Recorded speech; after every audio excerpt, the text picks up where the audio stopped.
warahmatullahi wabarakatuh. Oke, selamat pagi semua, salam sejahtera. Hari ini kita akan belajar mengenai management konflik. Nah, mungkin sebagian sudah tahu ya, kita kan selalu sebelum sudah presentasi kan. Jadi hari ini kita akan membahas lebih dalam lagi. Nah, jadi akan saya mulai tentang.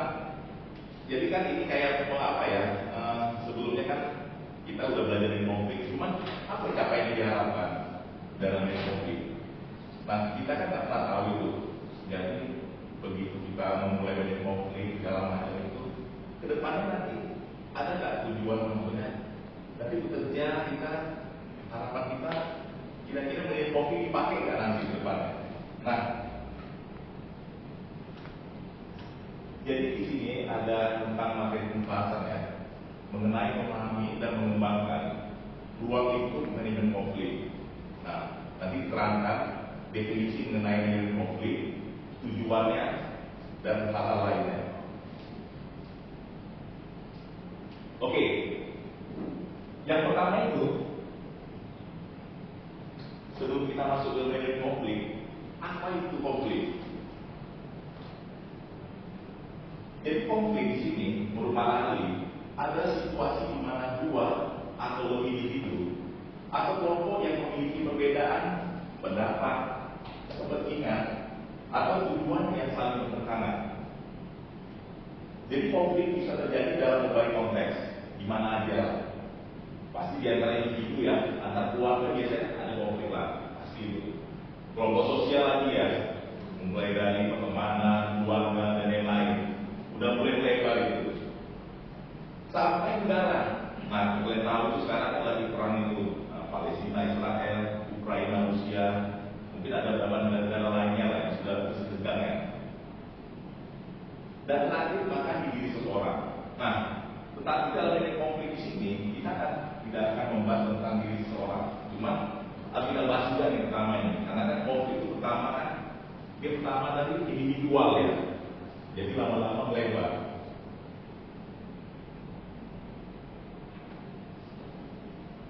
Nah, di sini akan dibahas jenis-jenis konflik. Yang pertama adalah konflik dalam diri individu. Nah, jadi individu ini tidak akan kita bahas, tapi ini adalah salah satu jenis-jenis konflik. Individu ya. Jadi kalau di sini biasanya ini kan di ilmu psikologi ini, individu ini. Kalau dia individu lagi itu psikologi, tapi begitu dia ke kelompok perorangan itu, dia harus di-manage dia. Nah, lalu yang kedua, konflik antar individu. Nah, ini sudah ada pertentangan antar kedua, bisa jadi antar organisasi, beda organisasi, atau hal-hal lainnya. Yang ketiga adalah konflik antar anggota dalam satu kelompok. Jadi perorangan dalam satu kelompok. Kelompoknya bisa 2, 3, dan lain-lain. Nah, yang keempat, konflik antar kelompok. Nah, jadi sudah ada kelompok A sama B saling berseteru. Dan yang kelima, konflik antar bagian dalam organisasi. Nah, ini dalam organisasi di dalamnya berarti ada konflik. Dan yang terakhir, 6, konflik antar organisasi. Jadi organisasi antar organisasi yang A atau B sudah mulai menunjukkan konflik. Jadi ada beberapa jenis konflik dalam manajemen konflik. Nah, di sini ada konflik fungsional. Jadi pertama kali akan diceritakan apa itu konflik fungsional atau konflik konstruktif. Nah, jadi biasanya konflik ini akan memunculkan hal yang positif. Jadi dia berfungsi, namanya sudah fungsional biasanya itu positif ya. Ada fungsinya dia, perubahan positif atau ketujuan suatu hubungan atau situasi. Nah, jadi konflik ini sebenarnya tidak bisa harus dihindari, tapi dianggap sebagai peluang. Jadi istilahnya opportunity dia untuk mencari solusi lebih baik. Nah, biasa perusahaan memakai ini untuk persaingan antar karyawannya atau antar organisasinya. Jadi ada sebuah contoh ini. Di sebuah perusahaan, departemen produksi ingin meningkatkan kualitas produk dengan bahan baku yang mahal. Nah, itu biasa itu. Karena biasanya kalau departemen produksi ini kan maunya yang mahal-mahal kan, biar barangnya kualitas. Biar biasanya konsumennya itu enggak ini ya. Ini barangnya nggak bagus segala macam ya kan, jadi nggak sia-sia. Tapi di sisi lain biasanya pemasaran maunya mana yang murah, betul kan? Kalau dia mau murah, tentu lebih cepat. Jadi biasanya bentrok ya orang yang berdua.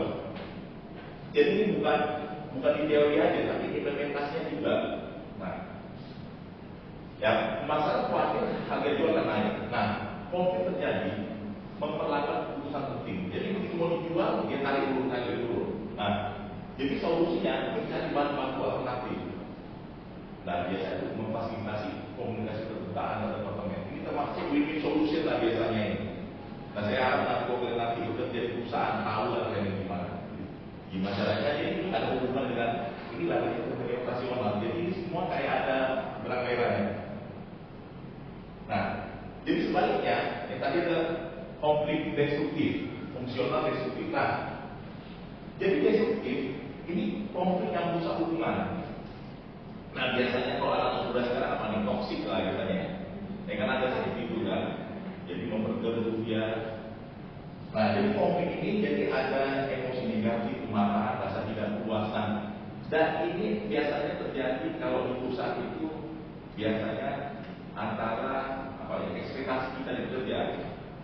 Harapan kita kan kita bekerja di perusahaan gajinya bagus, rata-rata kan, tapi kenyataannya itu jadi kita murah, kecil itu gaji tenaga kita di keras.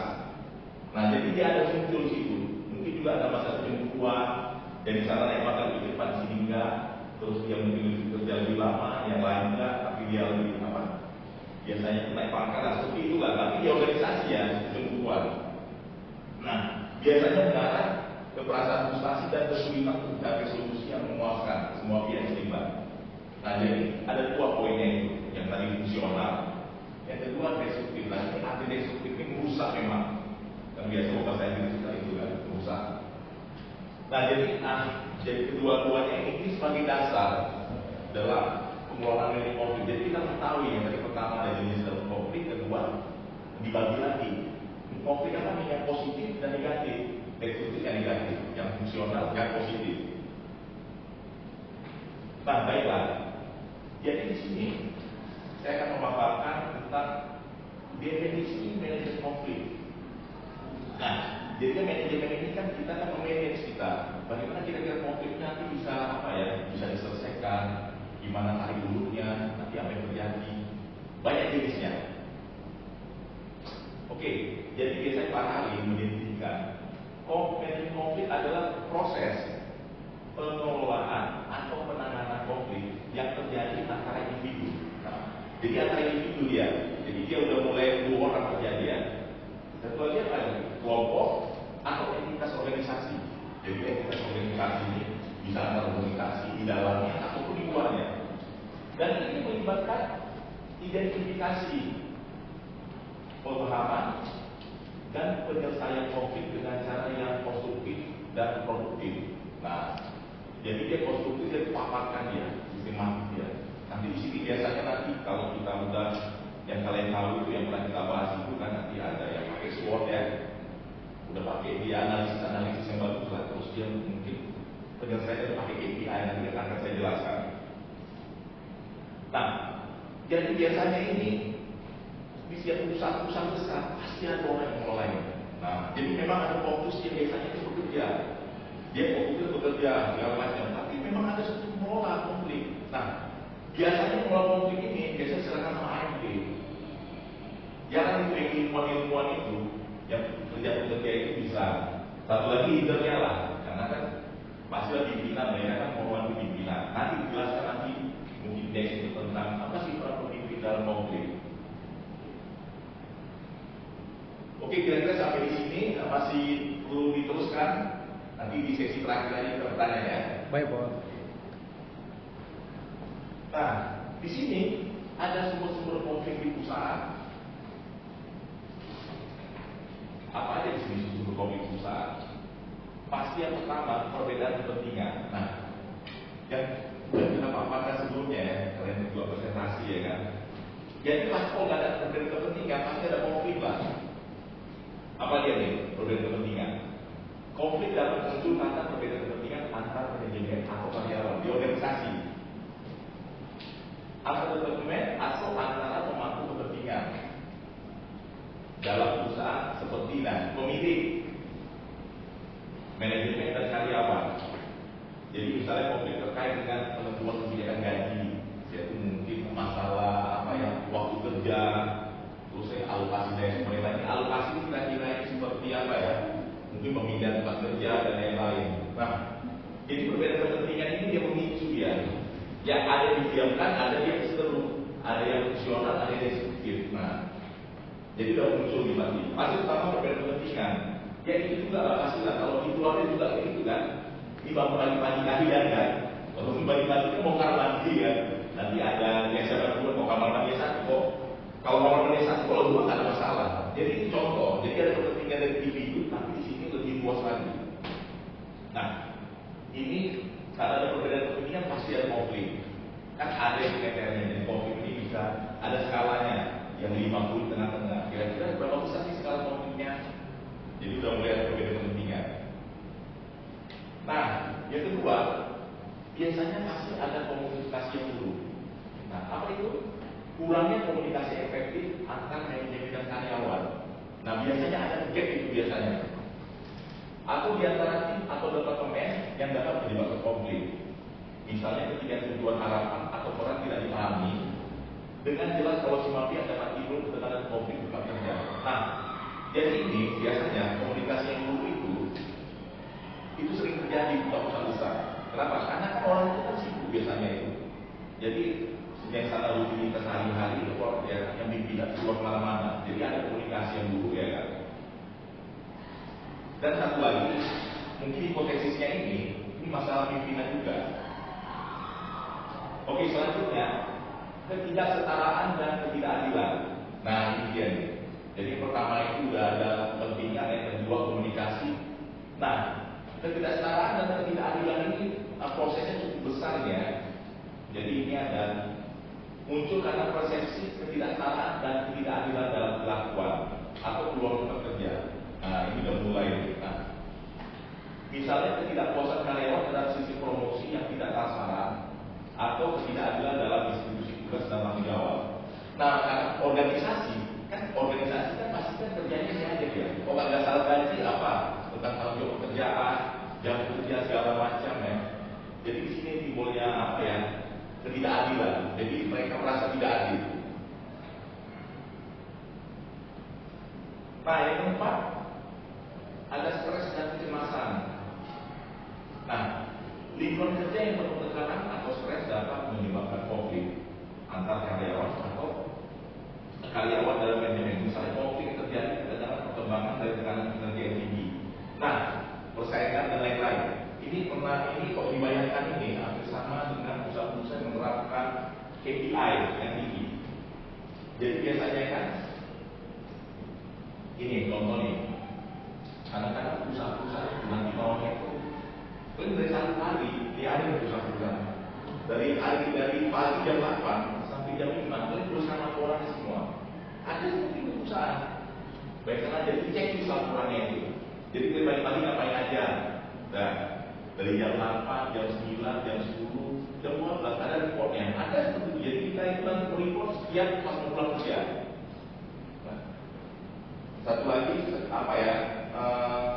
Mungkin kalau kita dari sales itu ya, jadi rata-rata pendapatan salesnya ini per minggu harus 10 juta dicontoh. Jadi kalau nggak dapat itu dipotong gajinya, atau nanti kalau ada terlambat dipotong gajinya, kalau nggak masuk dipotong gajinya. Jadi semuanya ada punishment. Kadang-kadang perusahaan itu paling reward ya. Jadi lama-lama stres. Nah, kadang-kadang kayak gini berpikir, Pak, kenapa Pak kita mau stres kita keluar aja? Nah, ini pemikiran terbalik. Kadang-kadang kalau kita udah kerja cukup lama, tiba-tiba di luar prosesnya, kita ketakutan keluar. Kenapa? Karena kita apalagi udah ini ya, udah punya anak istri ya, dia mikir kan, kok saya keluar pekerjaan yang akan datang lebih baik lebih dulu. Nah, kadang-kadang orang kasihan itu. Nah, perusahaan-perusahaan yang apa ya, yang pandai mengatur hal seperti ini, mereka mau manfaatkan karyawan itu segala macam ya kan. Jadi kasihan emangnya. Jadi kalau memang kita berani itu harus keluar. Kalau memang kondisinya nggak begitu bagus, memang nggak ideal lagi. Contoh nih, dengan gajinya cuma 3 juta, 4 juta dari pagi sampai malam, kadang-kadang 2 jam kerja pagi kan. Itu terus. Karena Sabtu pun pas weekend kerjanya setengah hari.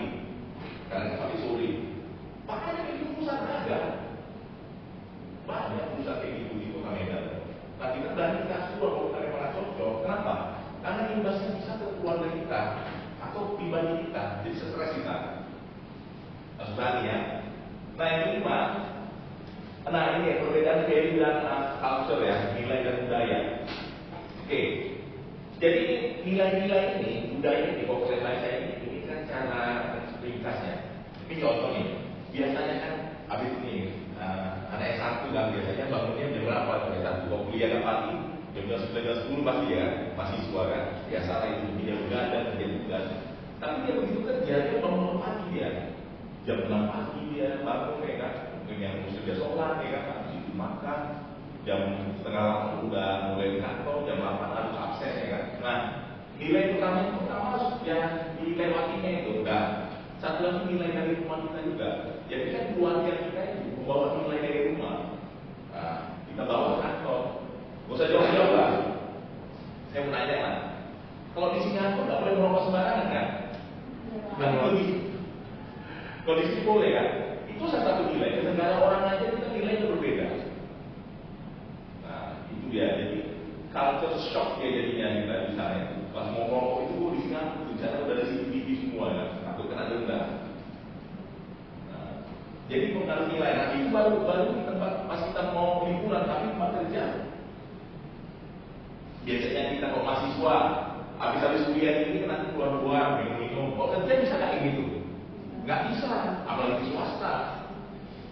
Udah pakai CCTV kan, kita harus kerja terus. Nanti kan ada suaranya itu perempuan itu.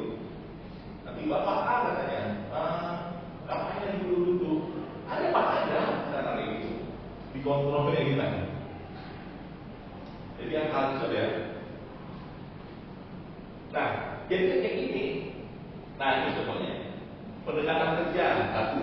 Nah, ini kita udah pengen kontrak nih. Nah, kira-kira nanti dari jam 8 kerja sampai jam 12 kita suruh kerja terus. Mau nggak mau kan kita turutin kan? Mau nggak dipotong gajinya? Saya juga yang kepemimpinan. Ya ada modelnya pemimpinnya model transformasional. Ini aja. Karyawan ini jadi teman lah. Tapi ada juga yang otoriter kan? Nah, berbeda-beda. Begitu kan kita masuk ke perusahaan orang budaya itu berbeda juga. Atau norma-norma sosial dan penyebab di tempat kerja. Nah, ini juga norma-norma sosial ini. Ini juga banyak sekali nih masalah-masalah norma-norma sosial ini kan. Yang nggak sepantasnya juga pantas. Saya pikir stres kita kerjanya. Nah, selanjutnya ada persaingan atas sumber daya. Persaingan atas sumber daya seperti anggaran.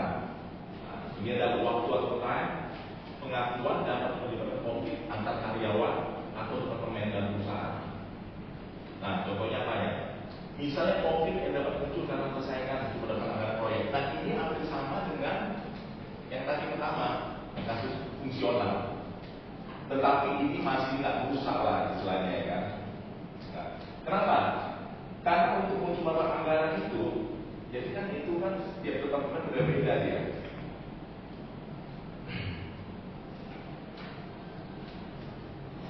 Nah, jadi persaingan antar sumber daya ini biasanya ini antar organisasi yang tadi sudah dipaparkan. Contoh nih departemen pemasaran harganya murah, tapi tiba-tiba departemen produksi maunya yang harganya kualitas masuk akal itu gimana seperti itu.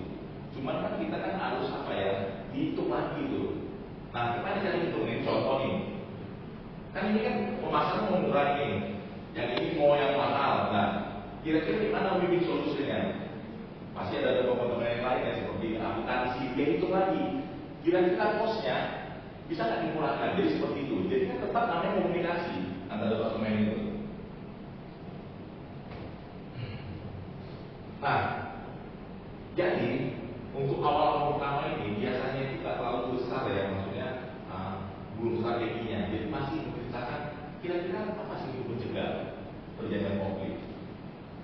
Yang pertama adalah tentang komunikasi terbuka. Yang kedua, pengelolaan kerja yang adil.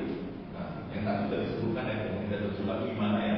Tetap harus pemimpin itu kan harus datang di bawahnya, ada departemen diskusi. Nah, kinerja yang adil gimana? Yang adil lah, yang sama-sama telah didenda, yang sama-sama mendapatkan apa yang kinerja itu ya harus sama sesuai perlakuannya dengan yang lainnya. Dan hal-hal yang lebih adil lagi ya. Nah, apalagi budaya kerja yang positif. Apa bisa diterapkan contohnya disiplin kerja, terus reward, ya, bagi prestasi dan hal lainnya. Nah, yang terakhir ada penyelesaian konflik yang efektif. Nah, itu banyak itu nanti susunannya itu. Mungkin ada pengaduan pimpinan, terus ada mediasi dan hal lainnya. Oke, jadi dari sini kita bisa melihat memanfaatkan dari mulai pengertian dari konflik sampai jenis konflik. Baiklah, sampai di sini mungkin para mahasiswa ingin bertanya. Oke, silakan. Saya ingin bertanya, Pak. Ya. Tadi pada poin jenis konflik kan ada 6, Pak. Iya, ada 6 ya. Yang pertama ada konflik dalam diri individu, yang kedua konflik antar individu, yang ketiga konflik antar anggota dalam satu kelompok, yang keempat konflik antar kelompok, yang kelima konflik antar bagian dalam organisasi, dan yang terakhir ada konflik antar organisasi. Untuk contoh dalam konflik antar organisasi itu seperti apa, Pak? Dan bagaimana cara menyelesaikannya? Oke. Bagaimana solusinya? Terima kasih. Oke. Baiklah, itu saya akan menjawab pertanyaan pertama ya. Nah, jadi sebutkan ada beberapa jenis konflik ya, sampai 6. Nah, jadi bagaimana sih konflik antar organisasi? Apa bedanya dengan hal lainnya? Oke. Jadi saya akan memberi contoh beberapa hal itu mengenai konflik antar organisasi yang benar-benar konflik terjadi. Jadi ada perusahaan Google pernah bekerja sama dengan militer di sana. Nah, sekarang zamannya AI. Nanti ke depannya kita akan belajar pakai AI buat seharusnya hari kita buat apa ya, buat jurnal ya kan, kita buat laptop kan. Cuma saya mau memaparkan ini sebentar. Nah, jadi militer apa ya, Google itu kan pernah buat AI untuk militer di Amerika Serikat, tapi kita sangat habis-habisan sama apa ya, sama karyawannya. Nah, ini dia nih. Jadi ada project Close Maven tahun 2018. Jadi ada protes terhadap kontrak dengan telepon pertahanan. Kenapa? Karena AI sekarang ini digunakan ini bukan untuk ilmu pengetahuan aja. Sekarang bisa pakai AI segala macam. Oke, apa latar belakangnya? Jadi awalnya Google bekerjasama dengan Departemen Pertahanan Amerika Serikat. Ya pasti Departemen Pertahanan Amerika Serikat itu meminta ya kan, ya sama lah. Nah, jadi untuk mengembangkan AI dalam operasi militer. Nah, jadi AI ini, kalau kita tengok ya, saya pernah ada baca itu di apa ya, di kan hari ini kan pernah lagi seluruhnya perang lawan Israel sama Iran ini nggak salah. Jadi AI itu jadi ada jenderal Iran ini, dia pergi mobil sama istrinya ini di Iran ini ya. Karena kan Iran sama Israel udah dekatan itu. Masalah drone Israel masih AI. Jadi ini mobil suami istri ini di jalan bebas nih, jalan bebas, banyak mobil juga. Nah, di sasarnya aja karena AI itu ketepatannya bisa sampai 99%, 0,9 sekian. Jadi ditembaknya itu pakai drone. Jadi yang jenderal yang mobil itu sama istrinya ditembak. Cuman jenderal itu yang ini, yang dilukainya. Istrinya enggak. Jadi kira-kira apa? Ketepatan mengenai itu bahaya sekali loh untuk militer. Apa prediksinya tepat sekali. Makanya apa konfliknya terjadi? Karena ini bahaya kita ini kan. Jadi karyawan di Google mereka apa ya, menentang keterlibatan dalam proyek militer dan mengirim surat protes. Jadi konflik ini. Nah, jadi dampaknya penyelesaian tidak ada kita win solution. Kadang-kadang itu memang karyawan itu kan inginnya maunya kan apa istilahnya itu kan, jangan ada apa lah ya, apa namanya teknologi dengan Google itu jangan sampai apa ya, kan ini kan cuma ini Google kan nggak ada untuk untuk militer. Kalau militer mau buat sendiri silakan. Nah, dampaknya gimana menyelesaikan? Ya, kasus ini akhirnya jadi bukan fungsional ya, bukan win-win solution. Jadi Google memutuskan untuk tidak memperpanjang lagi kontraknya dan menerapkan prinsip etika baru dalam pengembangan AI. Nah, jadi ini ada case melalui apa ya? Apa ini? Ini kan organisasi nih, berarti ada konflik pertama karyawannya. Jadi karyawan nggak mau nih blow up ke atas perusahaan Google-nya akhirnya ke organisasi Departemen Amerika Serikat, mereka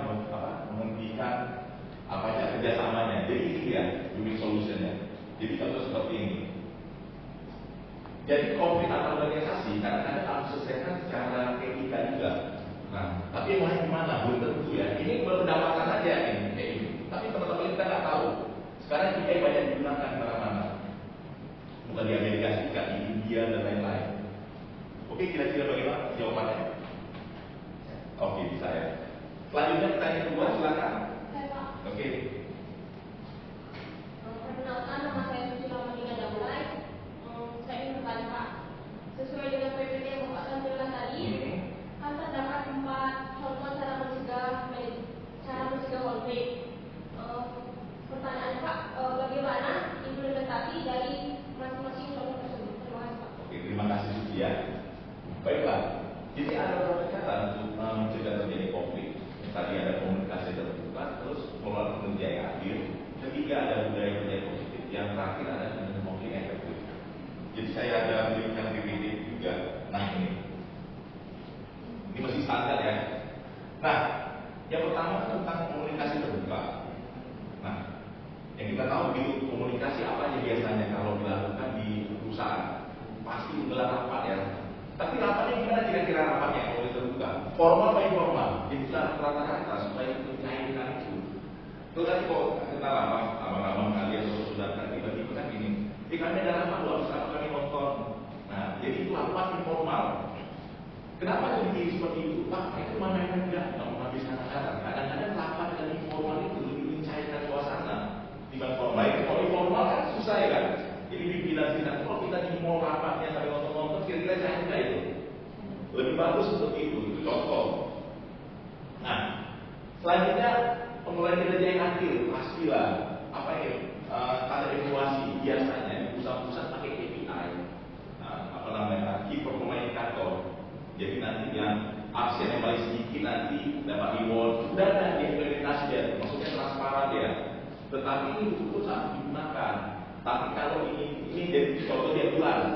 Contoh ini, nama ABCD, ini absennya ini 0 segala macam, ada yang ini, terus kinerjanya apa aja, tepat waktu, ada yang biasa dipaparkan.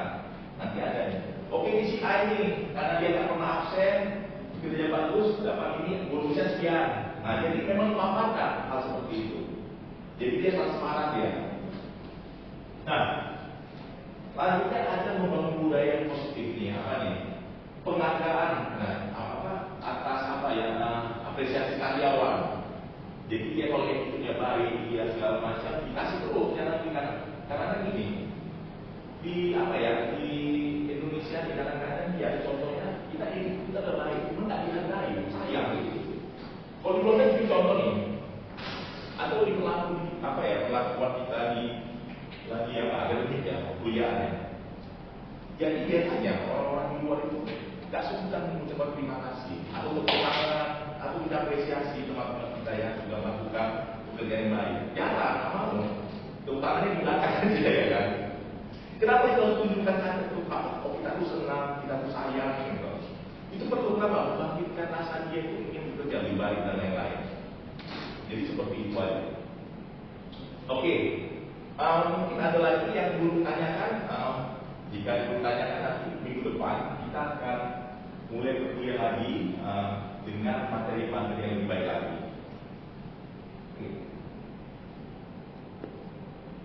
Di sini sudah memahami tentang manajemen konflik ya. Nanti next selanjutnya kita akan membahas ini. Sebenarnya kita hari ini ya membahas apa? Tulisan jurnal ya, jurnal dan kita pakai IA ya. Tapi hubungannya dengan hal lainnya. Oke, terima kasih semua atas kehadiran kalian. Wassalamualaikum warahmatullahi wabarakatuh. Waalaikumsalam warahmatullahi